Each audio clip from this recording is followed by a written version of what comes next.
Right now, right here, right now, right here, right now, right here, right. What's up guys, it's your boy Ollie. Welcome back to another brand new video on YouTube. 6 things we learned about Olympiakos vs Arsenal Europa League Thursday, which as of right now was last night. Starting off, I think it was an amazing result for Arsenal to take back that vital away goal. As I did in my preview, the scoreline they did say was it could go 2-1 either way. I think I actually did say if we get beat 2-1, it wouldn't be such a bad result. I mean, we got an absolutely incredible result last night, and that was obviously, like I said, putting us 1-0 up, 10 minutes to go. Still held on for that 10 minutes after. Actually, it was actually almost 15 minutes, 16 minutes if you're being like pedantic, I guess. I think this, starting off, adaptiveness has got to be adaptiveness to the atmosphere out in Greece. Not an easy place to go by any stretch. I think it's one of them ones where, you often think, being drawn against a Greek side can't be that bad. Hostile environment, hostile atmosphere.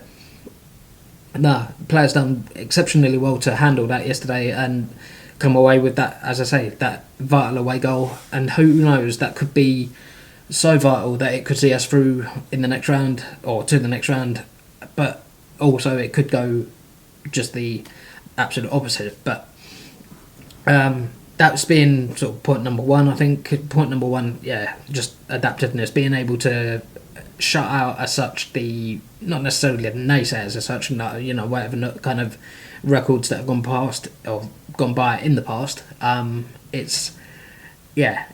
That's pretty much, I think that's where we're at. Number two from even what I said on my Instagram, if you don't already, links down below, tapped out, you can obviously click them, they'll go straight through to my Instagram. If they're not, they will be. But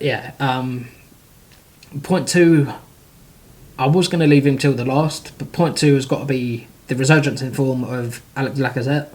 Got to be, he's obviously had to be his own point. It couldn't be just like a team collective point as such. The reason why I'm saying that is because he's obviously, as I said, resurgence of form, scored now in back-to-back games, massive crucial goal for him against Newcastle, even more crucial for the whole team in general against Olympiakos away. I think, he needed it more, especially against Newcastle, than any other player in the team. I think, we could see he was getting in the positions, etc., and whatever. And we all know he ain't a bad player. No chance. He's not a bad player. No way. I'm not having that.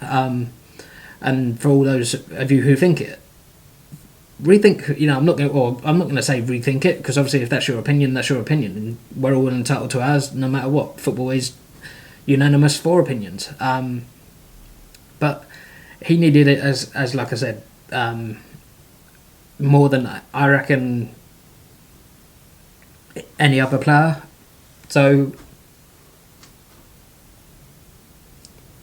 I say, so it's kind of it was a massive confidence boost. I just generally think and he was able to take that confidence from the Newcastle game, put it into the Olympiakos game, and be able to pop up with the winner, even though he for the most part stunk massively, but that again, that's just credit to his character, his mentality. He's never out of the game. Number three, I think Arteta and his coaching staff, the way they've shored up our defence. We haven't conceded a lot recently, which has been, if you're an Arsenal fan, it's very, very strange, because you start thinking, who is this Arsenal team? Well, I know they are capable of being so good and also just as bad, or if not worse, a hell of a lot worse, as we've seen in the past, and hopefully, touch wood, not in the future. But I think the coaching staff and Arteta himself, in the short time that they've been obviously in charge, I say obviously not the coaching staff, but in the short time Arteta's had his staff in place and he's been in charge. He's made such an amazing difference, a monumental difference in terms of, as I say, keeping the clean sheets and stuff. We don't seem to be conceding, though in my preview for the next game, which will be Arsenal-Everton, link in the description, or if you on the channel for whatever reason, you'll find it out at the same time as this. And we've been not conceding, although I did say it could be the end of the road in terms of our clean sheet run.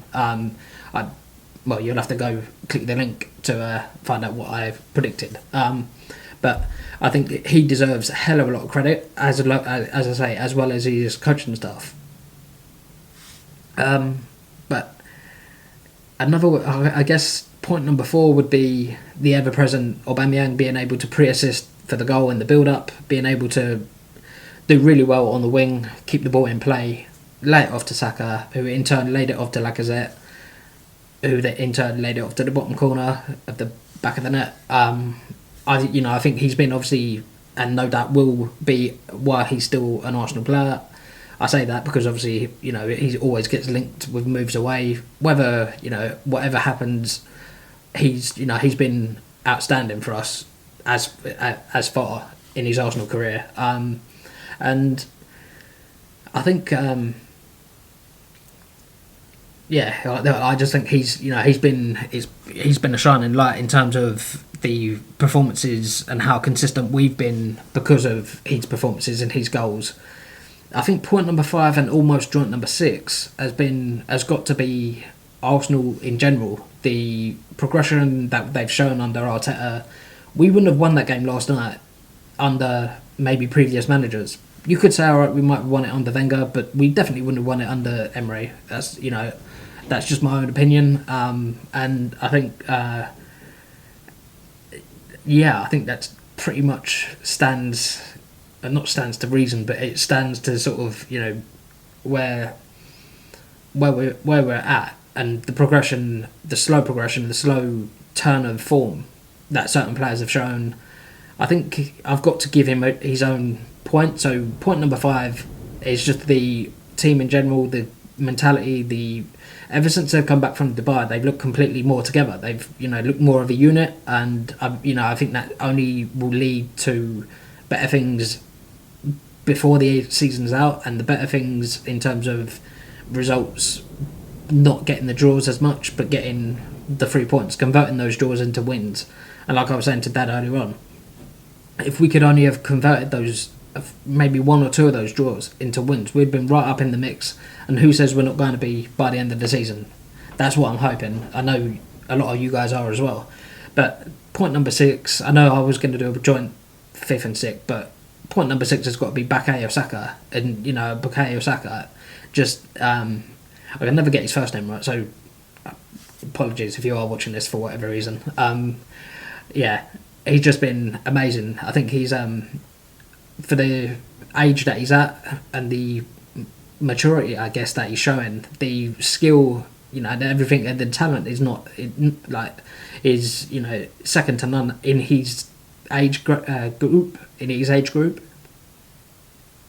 And I think, as I say, he's coming of age probably quicker than he might want in terms of being getting the playtime that he's getting and whatnot. But I think long may it continue, and I think we have had news from various reports that he has signed a 5-year deal, which is massive, because obviously there were teams that circling like sharks for his signature, and being as I think he's in his last, I'm not sure if it's 18 months or 6 months, I can't remember, I think it's his last 18 months. It was key to get him signed up, and obviously to a long-term deal. So I think that's going to be it for the 6 things we learnt. Let me know if you're enjoying the series down below, and like I say, if you're into it, smash the sub button, smash the like button if that's, again, something you're into. It's free, so why not do it? Just all the help and support and opinions, thoughts and everything down below is very much appreciated. I reply to all of them, so leave your thoughts on the match or on anything, video ideas, etc. down below. Your boys out here. Peace.